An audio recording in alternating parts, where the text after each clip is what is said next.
So next our topic is test cross. ये सबसे important topic है बेटा, ध्यान रखना। तो टेस्ट क्रॉस क्या है? तो एक्चुअली हमने जो मोनो हाइब्रिड एक्सपेरिमेंट देखे, तो मोनो हाइब्रिड एक्सपेरिमेंट में हमने प्लांट लिया था टॉल, राइट, और टॉल प्लांट का करवाया था क्रॉस पोलिनेशन और हमें मिला जो F1, राइट, ये प्लांट भी था टॉल। अब ये जो टॉल है, तो हमें पता है कि भाई जिसका जेनेटिक फॉर्मूला कैपिटल टी होगा वो प्लांट भी टॉल हो सकता है, और जिसका genetic formula capital T small T होगा वो प्लांट भी टॉल हो सकता है। तो most important thing, listen, to identify whether the parent is homozygous tall or heterozygous tall। Parent tall है भाई, पेरेंट की टाल नहीं है, हाँ, पेरेंट टॉल है, बट वो टॉल होमोजाइगस है या हेट्रोजाइगस है, ये आइडेंटिफाई करने के लिए जो यूज होता है उसको बोलते हैं टेस्ट क्रॉस। टेस्ट क्रॉस की दूसरी एक कैरेक्टरिस्टिक्स बोल दूं कि भाई टेस्ट क्रॉस ऑलवेज डन किसके साथ किया जाता है? जो पेरेंट होता है दूसरा, it is recessive, always done with recessive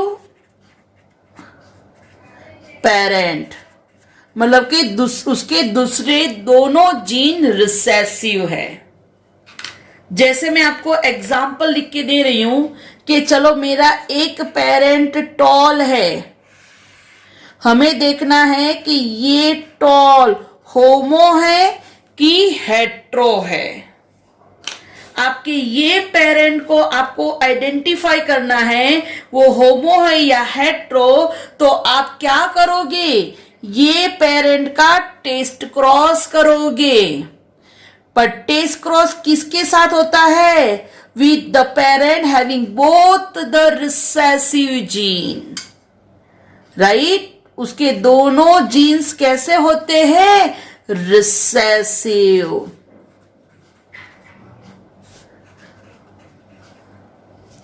तो ये सबसे इंपॉर्टेंट पॉइंट कि भाई टेस्ट क्रॉस होता है किसके लिए? तो जानने के लिए कि पेरेंट होमोजाइगस हैं या हेट्रोजाइगस। तो ये पहली कंडीशन। दूसरी कंडीशन, टेस्ट क्रॉस होता किसके साथ है? तो ये सबसे important point, with the parent having both recessive gene. अब आप टेस्ट क्रॉस करने जा रहे हो, तो टेस्ट क्रॉस समझ लो कि ये डोमिनेंट है, पता है ना, ये डोमिनेंट है पार्ट हेट्रोजाइगस, और यहां पे गैमेट्स हैं small T, because test cross होता है with the parent having both recessive genes. तो मैं सब में लिख देती हूं, कैपिटल टी सेम है, यहां पे कैपिटल टी, स्मॉल टी, ये एक पेरेंट के जीन। चलो यहां पे दूसरे पेरेंट के जीन, ऊपर से आएगा स्मॉल टी, यहां से आया स्मॉल टी, यहां से स्मॉल टी, यहां से स्मॉल टी, बस कहानी खत्म। अब देख लो उसके टाइप। चलो ये टाइप कैसा होगा, ये प्लांट,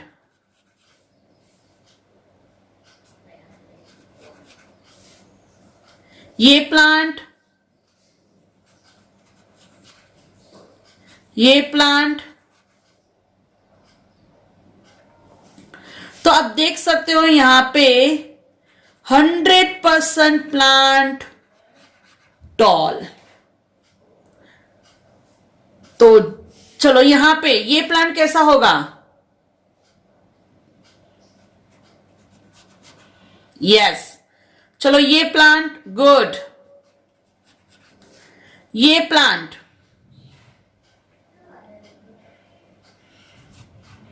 वेरी नाइस। चलो ये plant,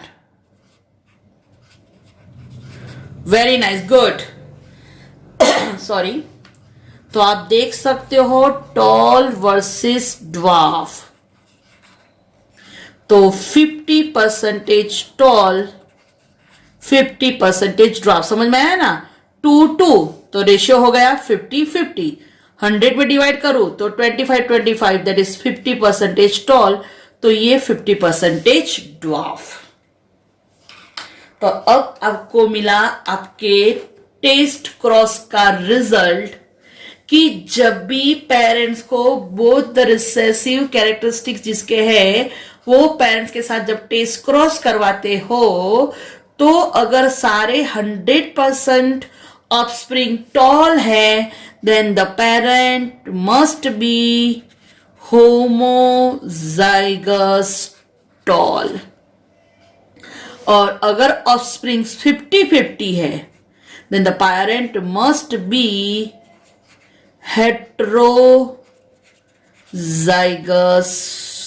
tall. This is divine star question. 100% पूछने के चांसेस है। समझना मेन इंपॉर्टेंट है कि भाई टेस्ट क्रॉस किसके साथ होता है। तो test cross always done with the parent having both the gene recessive.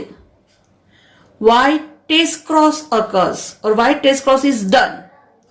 So test cross is done to see whether the parent is homozygous tall or heterozygous tall.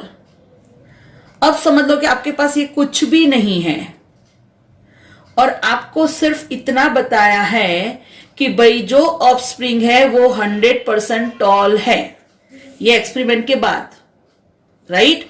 जब भी उन्होंने रिसेसिव पेरेंट्स के साथ टेस्ट मतलब कि hybridisation करवाया तो उनको सारे जो ऑफस्प्रिंग थे वो टॉल मिले। तो जब भी ऑफस्प्रिंग सारे टॉल होंगे तो पता चल जाएगा कि ये जो पेरेंट है वो कैसा है, होमोजाइगस टॉल। अगर सेम एक्सपेरिमेंट में आपको बोले कि भाई रिसेसिव के साथ हाइब्रिडेशन करवाया और ऑफस्प्रिंग 50-50 मिले तो आप 50-50 से बोल सकते हो कि भाई ये parent it must be heterozygous tall. So this is about test cross, always occurs with recessive genes, मतलब कि ऐसे पेरेंट्स के साथ जिसके दोनों जीन्स रिसेसिव है। Okay, so this is about test